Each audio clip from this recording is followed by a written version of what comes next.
Então, vamos dar continuidade ao estudo das membranas celulares. Hoje a gente vai ver especializações e permeabilidade seletiva da membrana. Então, a membrana plasmática, ela pode ter reforços externos, tá? No caso aqui, vamos falar primeiro da parede celular. Das células eucarióticas, ou seja, com um núcleo verdadeiro, a parede celular é o que diferencia principalmente as células vegetais das células animais. Porque célula animal não tem parede celular, tá? Só célula vegetal. Não só as células vegetais têm parede celular, os fungos e as bactérias também possuem parede celular. Ela é importante porque ela evita a ruptura da membrana plasmática caso a célula se encha de água. Então, ó, está presente nas células vegetais, impede a lise da membrana plasmática. Lise é rompimento, tá?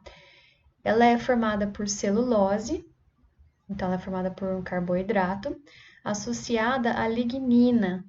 A lignina é uma substância que dá resistência para a parede celular, ela fica rígida. Nessa figura, a gente consegue ver as camadas da parede celular. Então, aqui está uma célula, mais externamente, ó, é a parede celular primária. Mais internamente, a parede celular secundária. E aí aqui dentro tem a membrana plasmática. Então a parede celular ela reveste e protege a membrana plasmática, tá? Entre a parede celular das células vegetais tem esses espaços aqui que é denominado de lamela média. É o que separa as células vegetais uma das outras. Só que elas têm ligações entre elas, então as células elas se comunicam por plasmodesmos, tá? São essas comunicações aqui entre as paredes celulares até no citoplasma das células vizinhas. Então, é o meio de comunicação entre as células. Por que é importante as células se comunicarem? Para fazer troca de substâncias, tá? Para, por exemplo, passar água no processo de osmose, que a gente vai ver sobre a permeabilidade seletiva. Então, é importante ter essa comunicação entre elas. Nessa imagem, a gente consegue ver melhor os plasmodesmos, que são pontes citoplasmáticas. Então, o citoplasma da célula forma essa ponte comunicando ao citoplasma da outra célula, da célula vizinha, permitindo esse intercâmbio de materiais entre elas. Funções da parede celular. Então, ela vai restringir a distensão do protoplasto, ou seja, o tamanho e a forma da célula vão ficar fixos, tá? Porque a parede celular ela é rígida, então a célula não tem como aumentar de tamanho. No caso aqui das células vegetais que eu estou dando de exemplo, tá? Porque a célula animal não tem parede celular. Ela protege o citoplasma contra agressões mecânicas ou contra a ruptura da célula, caso aconteça um desequilíbrio osmótico. Ou seja, caso essa célula receba muita água, evita com que a membrana plasmática se rompa, tá? Então, a parede celular protege a célula. Agressões mecânicas, pessoal, seriam choques mecânicos, tá? Pancada, porrada na célula. E atua como uma barreira a infecções.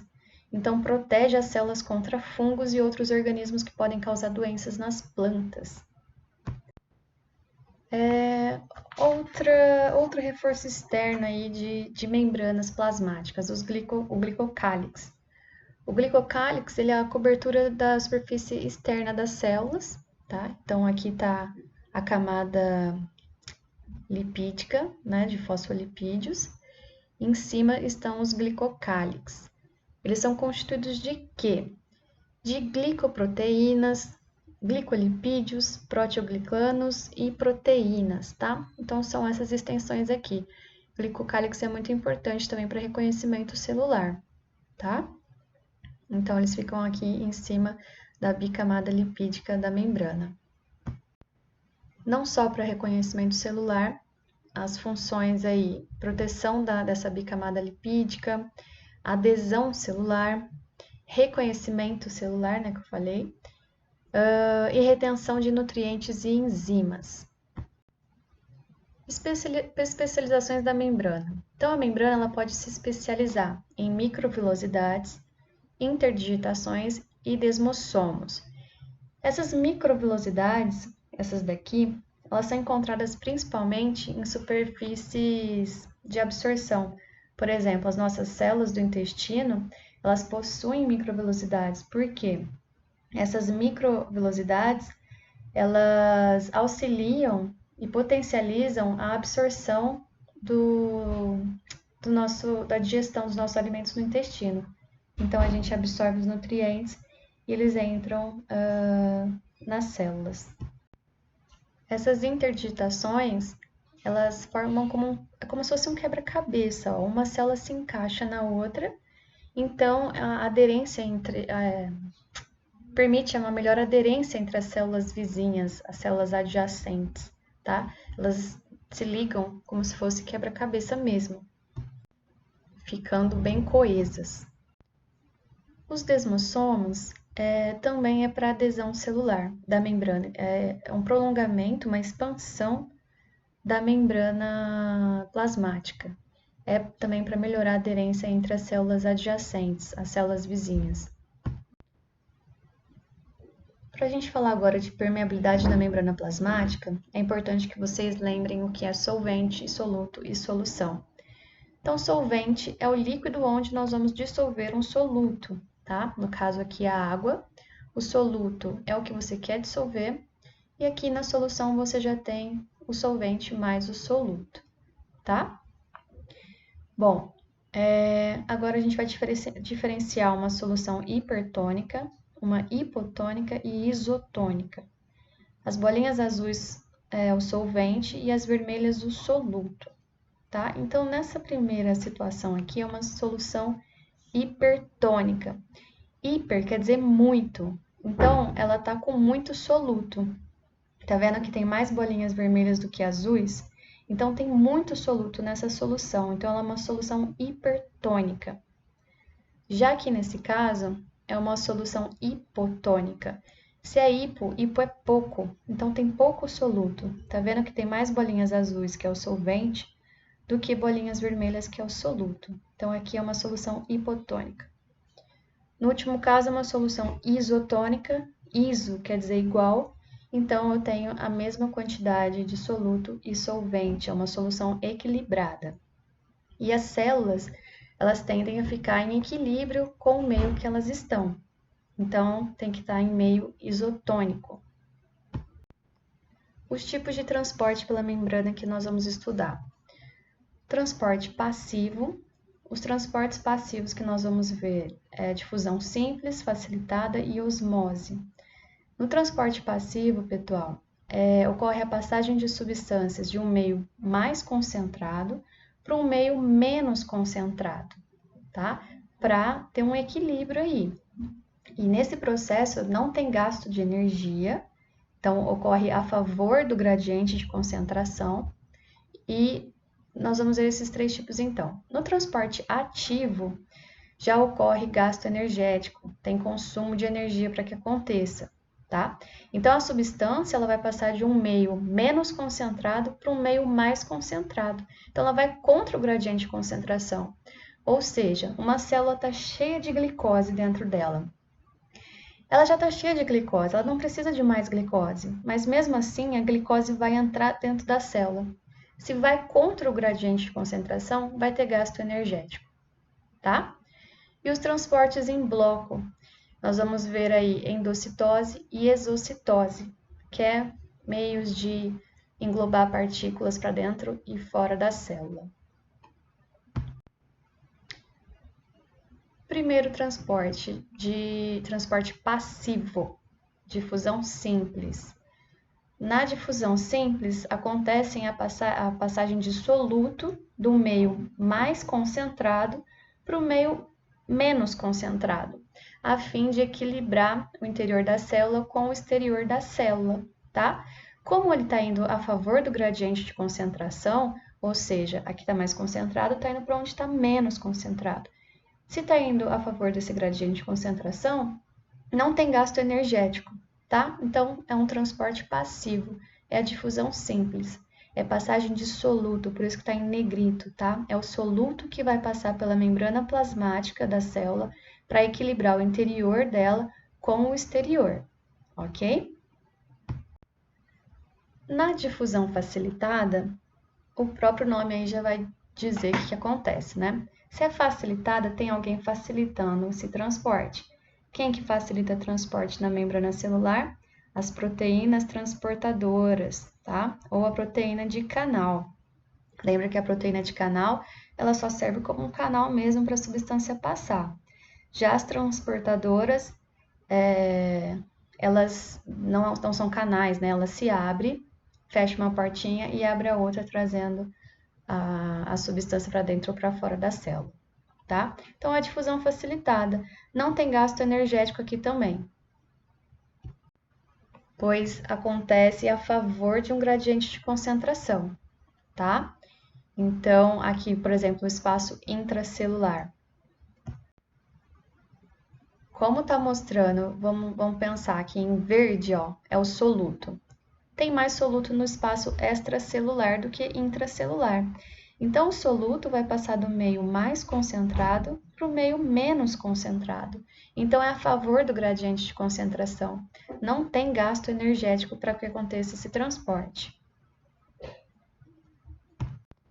A osmose também é um transporte passivo, assim como os dois anteriores. Aqui não vai acontecer a passagem de soluto, e sim do solvente. Então, é a água que vai passar pela membrana semipermeável, tá? Então, aqui, por exemplo, aqui está com bastante solvente e aqui está com muito soluto, certo? Então, aqui pouco soluto e muito soluto.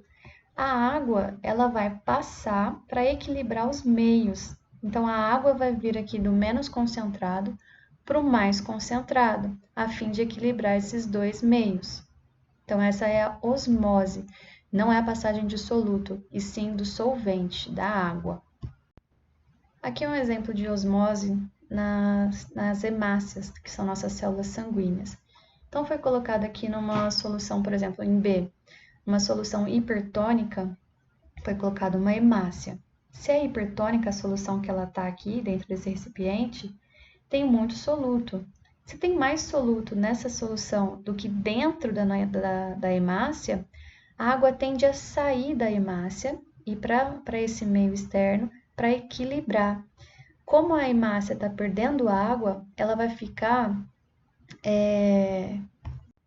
plasmolizada, ela vai sofrer lise celular, tá? Ela vai murchar. Desculpa, a lise celular não, tá? Ela não vai se romper, ela vai ficar só plasmolizada, ela fica murcha. Já que numa solução hipotônica, então tem mais soluto dentro da hemácia, tá? Se tem mais soluto dentro da hemácia, a água tende a entrar dentro da hemácia para equilibrar os meios, né? Intracelular e extracelular. Então, essa hemácia vai receber muita água e aí sim pode sofrer lise celular. A membrana plasmática dela vai romper, ok? E nesse primeiro caso aqui é uma solução isotônica, ou seja, está equilibrado o meio intracelular e extracelular. Então, o movimento aqui de água acontece de forma equilibrada, entra e sai da célula de forma mais equilibrada. Nessa figura, então, está mostrando aqui uma célula normal, então ela está numa solução isotônica. Uma célula, a hemácia, né, que sofreu lise, se ela estourou é porque encheu demais com água, então ela está numa solução hipotônica. Tá? Imagina como se fosse uma bexiga que recebeu muito ar e estourou. Aqui no caso ela recebeu muita água. E aqui ela está murcha, ela está plasmolizada, porque ela está numa solução hipertônica, ela perdeu muita água para o meio. É a mesma coisa quando você vai temperar uma salada. A hora que você lava o alface, coloca lá na bacia, sei lá, no recipiente, as folhas estão bonitas. Aí você tempera, joga vinagre e sal. Você vai vendo que daqui uns minutos, as folhas do alface vai começar a ficar murcha, porque a alface vai perder água para o meio, porque você jogou sal ali, tem muito soluto, tá? Então, murcha, as células da alface vão ficar plasmolizadas. Só que no caso da alface, é uma célula vegetal, então, ó, tem parede celular, tá? Então, ó, você vê que a parede celular, ela é rígida, então ela não vai diminuir o tamanho. Mas você vê que a membrana plasmática, olha como que ela ficou. Ela ficou murcha, tá? Porque perdeu água para o meio. Tá vendo a setinha? Aqui no meio hipotônico, então quer dizer que essa célula vegetal recebeu muita água. Só que tá vendo? Não sofreu lise, não estourou a membrana plasmática, porque a parede celular do vegetal protege a membrana plasmática. E aqui é uma célula vegetal no meio isotônico, então equilibrado entre sai água da célula, ok? É importante esse slide para vocês diferenciarem como que acontece a osmose em diferentes meios numa célula animal e numa célula vegetal. Por quê? Porque a célula vegetal tem parede celular e é a grande diferença aqui delas, tá? É importante vocês saberem como elas reagem em diferentes meios com concentração de solutos diferentes. Agora, o transporte ativo. No transporte ativo, tem gasto energético. Então, tem consumo de energia, tem consumo de ATP. Por quê? Vai contra o gradiente de concentração. Por exemplo, tem muito soluto aqui do lado de fora da célula. Já tem muito, não precisaria ir mais. Mas aí vai entrar mais soluto para aquele lado. Então, se já tem bastante, eu estou mandando mais, está indo contra o gradiente de concentração. É a mesma coisa que você comparar da seguinte forma. Eu estou num caiaque descendo um rio. Se eu estou descendo um rio no caiaque, eu não estou gastando energia nenhuma, eu estou indo com o fluxo do rio, né? Então, imagina que isso é o transporte passivo. Eu estou indo com o fluxo do rio, então não estou gastando energia. Só que se eu decidir pegar meu caiaque e subir o rio, eu vou começar a gastar energia, começar a remar e gastar energia, porque eu estou indo contra o fluxo. Então, contra o gradiente de concentração, ó, meio extracelular cheio de soluto, eu estou mandando mais soluto para lá, eu vou gastar energia, tá? Então, tem gasto energético no transporte ativo. Então, aqui está mostrando a proteína transportadora, a partícula entra aqui e vai formar um complexo do soluto aqui com o transportador e vai passar para o outro lado, tá? Importante, então, vocês saberem que no transporte ativo tem consumo de energia pela célula. Resumindo, então, sobre esses transportes que nós vimos, o passivo e o ativo, tá? Então, ó, aqui está mostrando o gradiente de concentração. Mais concentrado desse lado e menos concentrado de soluto desse lado, tá? Então, aqui é a bicamada lipídica da célula. Na difusão simples, acontece aqui o transporte de soluto através da bicamada lipídica, né? Então, do meio mais concentrado para o menos concentrado. E também a difusão pelas proteínas aqui de canal, tá? Que também passa livremente. E outro transporte passivo aqui, ó, então, difusão simples é um transporte passivo, e outro transporte passivo é a difusão facilitada, que é pela ajuda da proteína transportadora, tá? Que também acontece a favor do gradiente de concentração. Não tem gasto energético, então vai do mais concentrado, do meio mais concentrado, para o menos concentrado, tá? Então, entra aqui o soluto e passa para o outro lado. Então, transporte passivo, difusão simples e facilitada e a osmose que nós vimos. E o transporte ativo é contra o gradiente de concentração, tem consumo de ATP, tá? Porque acontece da onde? Do meio menos concentrado para o meio mais concentrado. Então, tem gasto energético. No transporte em blocos, nós vamos ver processos de endocitose, que é quando a célula, a membrana, né, vai englobar partículas do meio externo para dentro da célula, e exocitose, que vai mandar partículas de dentro da célula para fora. A primeira que nós vamos ver aí é o processo de fagocitose, que é uma endocitose, ou seja, endo vai mandar para dentro. No processo de fagocitose, a célula vai englobar partículas sólidas, tá? Então, como que ela faz? Ela emite, faz projeções da sua membrana plasmática, que nós denominamos de pseudópodes. que significa falsos pés. Esses pseudófitos englobam essa partícula sólida e no interior da célula, essa partícula fica dentro, então, do fagossomo, tá? Se é fagocitose, vai formar um fagossomo.